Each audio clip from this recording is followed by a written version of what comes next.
So today is the topic of the best practice with organization AWS accounts, and I and no Ban, Banu from India is also AWS community builder. As we are presenting today the best practice about the AWS organization. So the topics will be like and about the organization. How can I? Yeah, organization units, security control policy, how we can attach Azure Active Directory to SSO, and about Control Tower and AWS Config. So let's start, and I give the words to my colleague Banu. So Banu, your turn. Yeah, sure. Can we start from the beginning? Yeah, we can start. Yeah. Maybe you can spend a couple of words about you because yeah, you are new in the company and nobody knows you now. Okay, got it. So, myself, Bhanvendra Singh Gaur, I am currently located at India and Rajasthan, Ajmer. So basically, I am enrolled at a GOD for AWS Administrator post. So currently, I am working with Taimur to implement best practices on AWS, our AWS account. How can we make them our account more secure and feasible to use, so that in future, if we are full-fledged running our infrastructure on AWS, so we won't have to reconfigure our accounts and everything, and we can start we don't need to start from the fresh. So that's the couple of introduction from my end. Okay, then we can start from the presentation. Yeah. Okay, so Taimur, can you start from the beginning, first slide, first one? Okay. Give me this one. Not the top one. Yeah. So basically, today we are going to present with you all the basic and the best practices that are recommended by AWS that we should implement in our organization to make our account more secure and feasible to use. And even at cost point of view, with the practices that we are currently implementing, we can have a higher authority on our accounts to control the pricing and to control the activities that are currently ongoing in our account.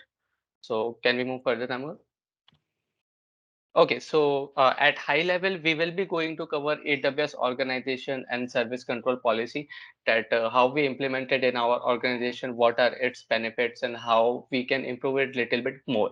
And after that, we will be showing a demo to how we have integrated our Azure AD with AWS SSO, so that if any new user Kannst du auch or freigeben. Dann nur schauen, wo die gespeichert ist. Danke. You Aber can continue, Banu. okay. So we can and how we integrate it when a new user add in our organization, or if we want to provide that user our AWS account. So instead of creating and going in our AWS account and assigning him a IAM user, we can directly use our Active Directory that we have already set up in our organization, and using the same credential, the user can access the AWS accounts, even not the one account, the multiple accounts, that if a person is even working with DevOps team and also working with the developer team, he can be accessing both accounts simultaneously with their single username and password. We will be going to show each and everything in further presentations. So like now, the basic point why we are here and why we really want to implement these practices. So main point to come now. So if we are not implementing these practices, even our accounts are running, even our organization is running those accounts and doing their job. So what different we are getting, or what output we are getting from these practices?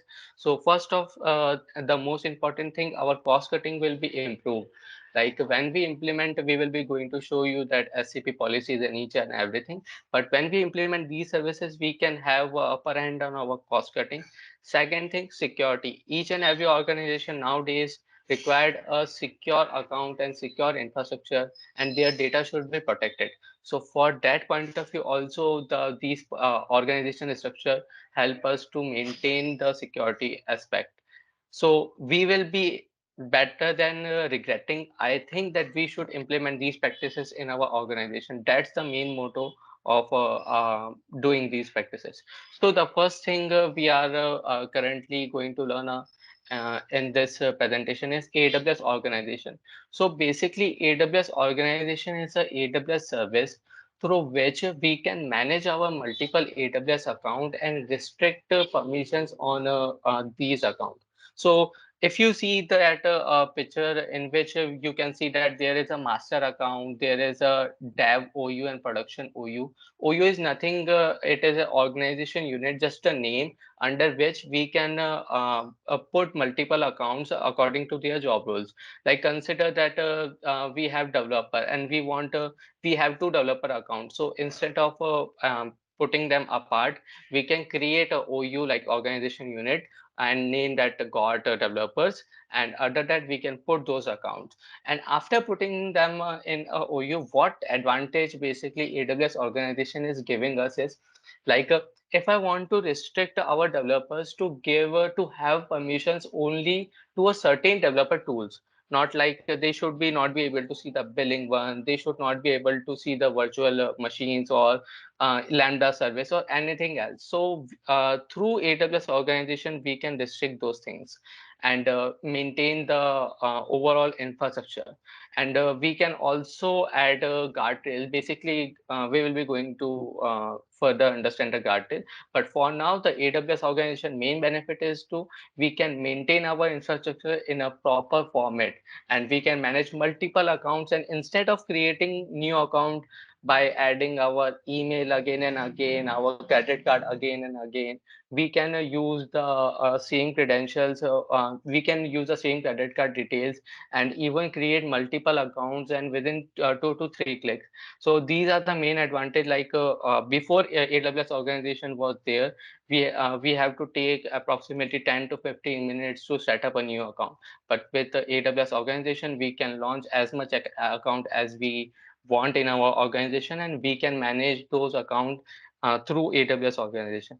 The one more and the last benefit that AWS organization provide that whenever we set up a new account with AWS organization, there are certain rules and restrictions that are already implemented in the new account.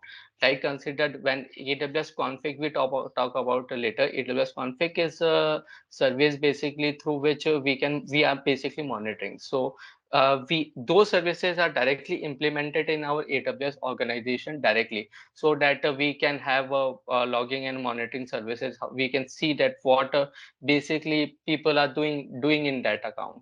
Yeah, move on to next slide. So like as I already mentioned that we will be restricting our users to do a certain things. So how we can basically restrict in our AWS organization? So there is a service known as AWS SCP.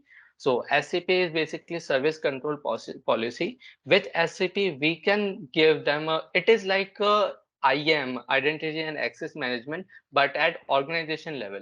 We will be restricting our users to do a certain things by introducing a guardrail like a boundary around an account. Only the things that are under those boundaries can be accessed directly, and the things that are not in the boundary cannot be accessed by those users. So if you see that in that picture, you can see that every organization has a master account. So master account has all the capabilities, but and no SCP policies can be implemented to master account.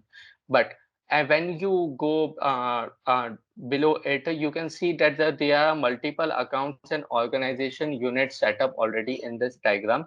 But it has a certain permission already applied, like deny Redshift SCP or authorize someone Redshift or deny someone Lambda. So if we apply any policy on a certain account or on a certain OU, that policy will be directly implemented to all the users that are present in a OU. Tamu, can you please move to next slide? These is the policy that we have created for our organization to make our organization more cost effective, and so that whenever we create an EC2 instance or launch a virtual machine, there is a high probability that we can choose the instance type basically, which can cure a more amount of money that we don't require even. Consider that if we want to launch a Linux virtual machine and we choose a large setup or a C type of EC2 instance, then it will cure more charges, and that work can be done with a micro or a nano machine also for the testing one. So to restrict users from misclicking or to take EC2 instance that will cure high amount of charge, we have created this policy. So in this policy, we will be restricting our user basically to run any instance, to start any instance, or to modify any instance.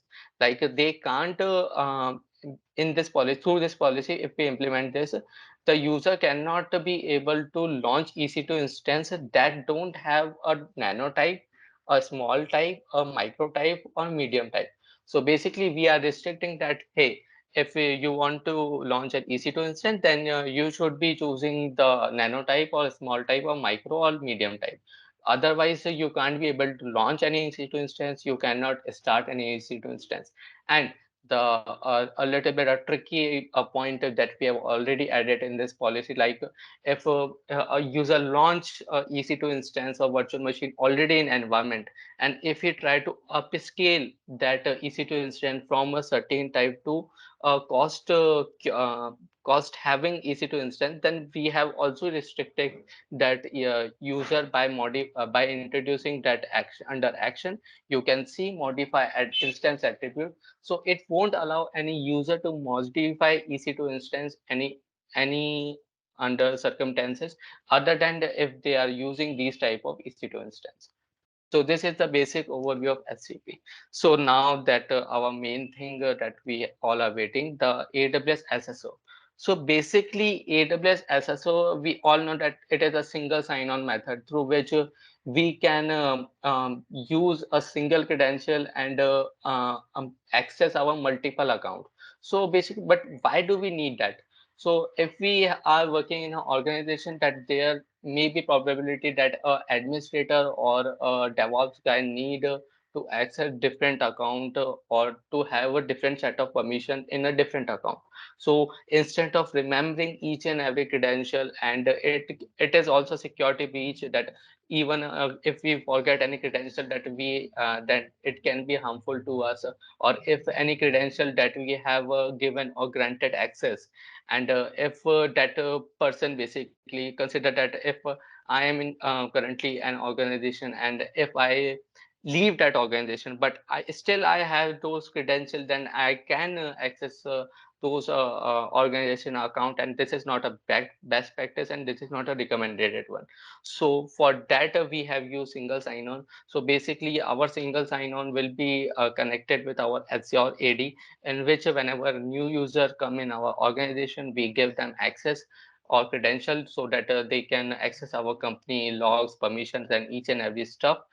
But whenever he leave our organization, instead of deleting each and every credential from each and every accounts and services, we just need to delete that person from our Azure AD, and using AWS SSO, it will be directly deleted from each and everywhere from our organization. So for that purpose, we need to automate something. So there is a concept known as automatic provisioning, through which we will be going to provision. Basically, from automatic provision, what we are going to do, if we have our credentials stored in Azure AD, and if we want that those credentials or those users or those group directly move from Azure AD to AWS SSO, then we need to enable our AWS SSO automatic provisioning. So AWS SSO automatic provisioning is enabled by introducing a concept known as SCIM. It is basically a system of cross-domain identity management protocol through which we will be setting a bridge between Azure Active Directory and AWS SSO. And configuring those two things, we will be showing you in a demo. And after configuring them, we will be able to directly access or move our user from Azure Active Directory to AWS SSO. So we don't have to click each and every time to add a new user and wait for having those users to have the access. So this is the basically architecture that we have implemented in our organization. So basically, you can consider that the AWS Cloud account is our organization account, GOT account, in which we have multiple accounts. So what we have done currently right now, that we have users already available in our Azure Active Directory. So with the SAML authentication method, we have moved those users to our AWS SSO. Even after moving those users to AWS SSO, we want that user to have a specific kind of permission, so that we can restrict those users their capabilities to access a certain set of services and roles. So we will be implementing some permission set on those users, and when we have implemented those permission set to users, the user will receive the username and password and a login URL on their respective mail ID, through which they can access our AWS console. And via console can be accessed by two ways, as you can see now, using GUI or using AWS CLI. These are the two ways you can access the console. And if Tamur has activated the AWS SSO, then he will be able to see the multiple accounts in using that AWS SSO. Yeah. Tamu, over to you. You can show that how we have implemented these in our organization. Yeah. So now I would like to share that's how we implement this SSO with Active our directory. So this is Azure, our portal from GOD, and this is our main organization from AWS, and how we have integrated. We can just to show just a group. Yeah. So basically, I would like to show the Active Directory, how's it configured for using the group, and our a special permission for it.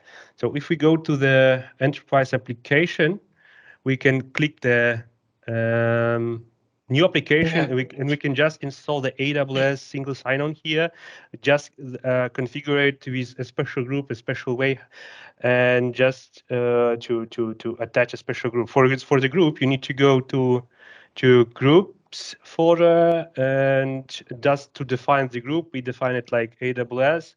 And inside this group, we attach a special members, like you can see here, Timo, Matthias, Paul, Tobias, and Banu. So we just attach it just for the testing purpose, how it should work and how it looks like. So this is a part about the Azure, and we can manage the people under this group. So whenever we need to add some people to our single sign-on, to using single sign-on on the AWS, we can just attach the members here, and then they will sync automatically with SSO. So if I go to SSO service in AWS, you can see we have already created it, so we don't want to create once again, because here it's already up and running. You can see the portal. We choose the name for it, like GOD dev, AWSapps.com, and start. So later on I will show you how it looks like and how is it working. And yeah, we can see the users. We just synchronize it. You can see the names, the emails. For sure, we can see the passwords. The password goes from our Active Directory. So yeah, it's automated, and we can just log in and manage the people through this thing. So how we can manage, for example, this user can have access to a special organization unit or to a special account on our organization. So we should go to AWS accounts, and yeah, take some time, and assign the user or groups to a special, for example, group. For example, this is a DevOps group, and how we can assign, we can just click the button here, like to accept and to assign the users or groups.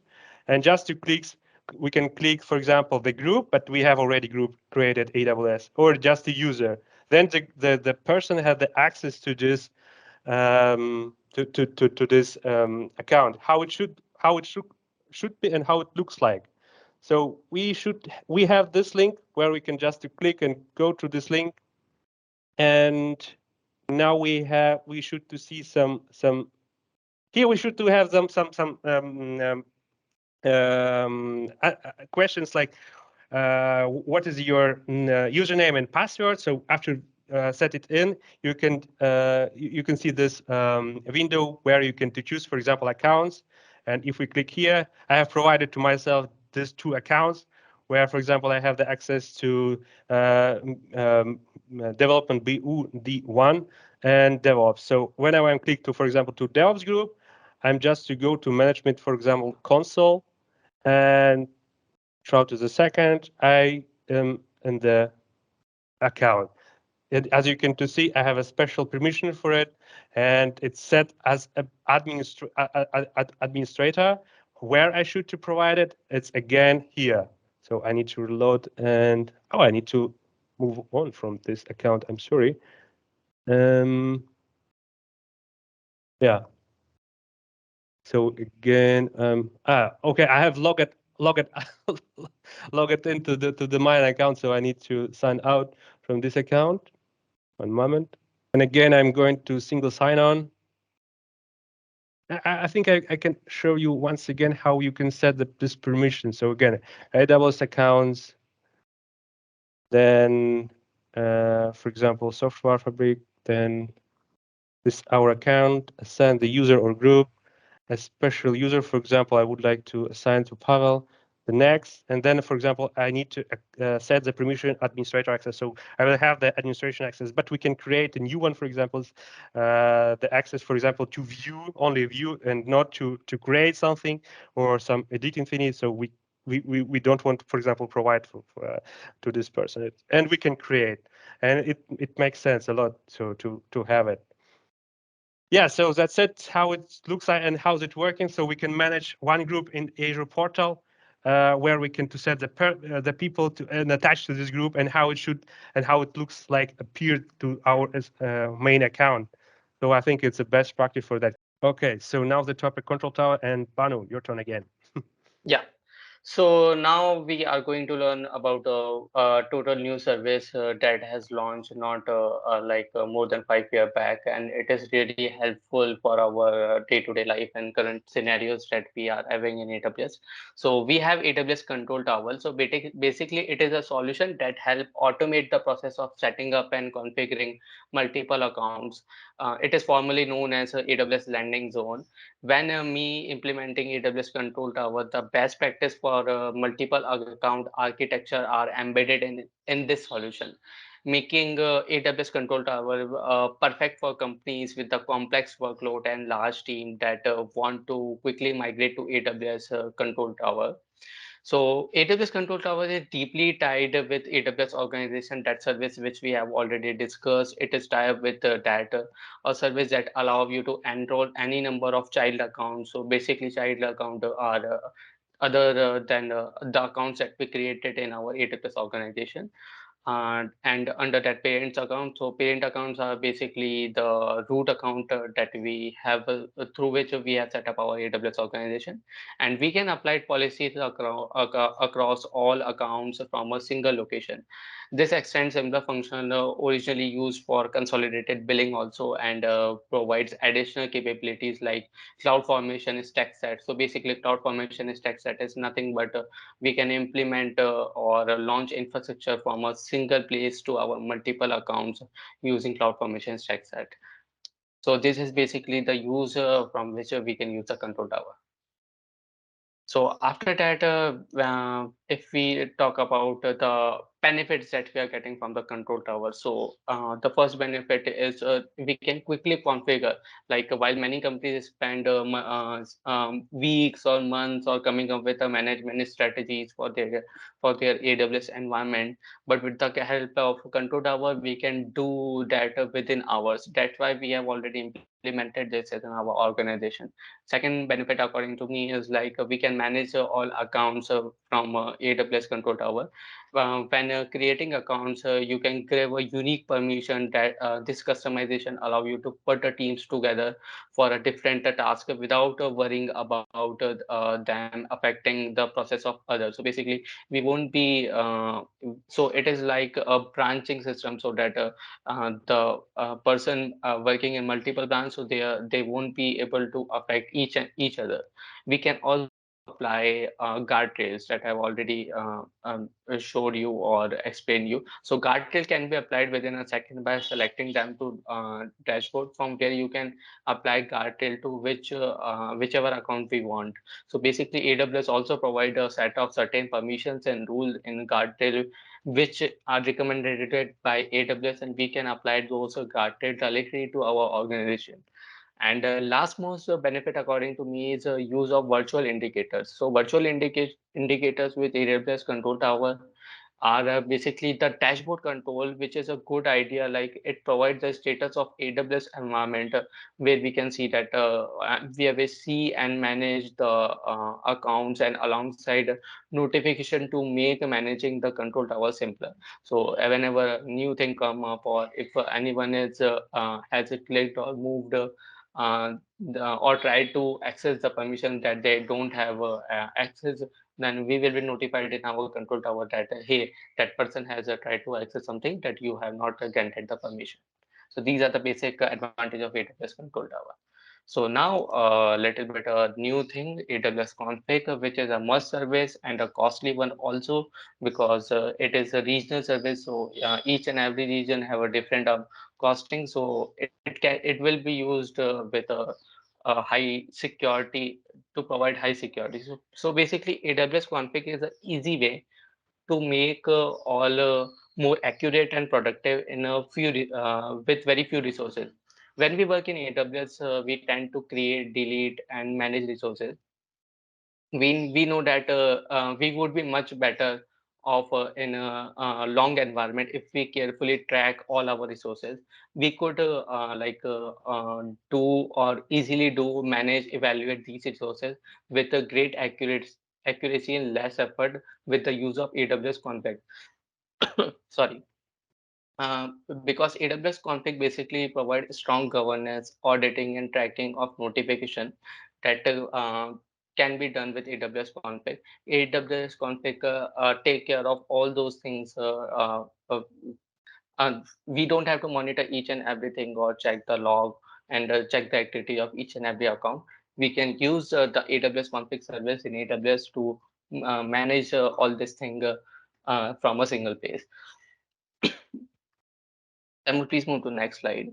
So how we can basically manage all these account and check that how these accounts, what services they have launched, or if they have attached, consider that if that attach their firewall properly or not, or if that if we don't want that our instance to be public, so we can also apply those kind of permission set to AWS config. But how we can do in multiple accounts? So AWS has an a integrated service with AWS config known as aggregator. So with AWS aggregator, what basically we are doing, we will be recording the logs, and we will be monitoring the services that are activated in the respective AWS account. But those services data, instead of storing those services data in their respective account with AWS config aggregator, we can set a part to a master account or an auditing account that we already have in our AWS organization, and we can move those log and information directly in our auditing account. So with a single account, we can check that hey, each and every person, what they are using, at what time they have logged in, what services they have access, if a specific set of permissions or that they rules that they have followed or not. We can check each and everything from a single place using AWS aggregator. So this is a main advantage of AWS aggregator that is provided in AWS config. I would like also to add about the AWS config that AWS also config provide for us to define some vulnerability for our application. For example, we have been running microservices under ECS on one of the account or maybe several accounts, but via AWS config we can define, for example, vulnerability. So for that case, we can just run the application or tool for searching the vulnerability under this microservice. For example, also we can run some command to define which one port is open for microservice and what the vulnerability will be appear. Maybe some hacker can fetch some I don't know, some data from the database. For that case, again, the AWS config coming to us to run some tool, a special under this account to check all instances, to define all problems with the, I don't know, with application or such or this thing. This is also brings some benefit from AWS config. I think that's all what we would like to share with you today. And yeah, this is the last, I think, slide hour.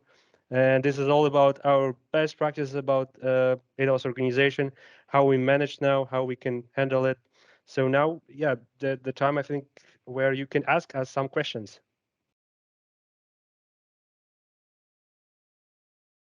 If you haven't any question, yeah, I have last point to tell you. We currently trying to prepare some article about our presentation, and also we prepare the page or community of practice about the clouds. And you will have some information about where we are sharing the information about the clouds, how you can get some free courses, free certificates from AWS, from Azure, or any other cloud. Also, today we achieved that we now Red Hat partner, where we can also to certify, to take some courses. All about this information we are preparing in community of practice page. So yeah, soon we will publish about it. And yeah, I hope we create some meeting, like one per quarter, where we can to discuss about the cloud sphere and how we can share the knowledge about the clouds. Yeah, so this is the first time where we just explaining about the clouds. I hope in the next 2 months or 1 month or 1 week, we can again to publish something with you. Yeah, thank you. For sure. Yeah, thank you once again.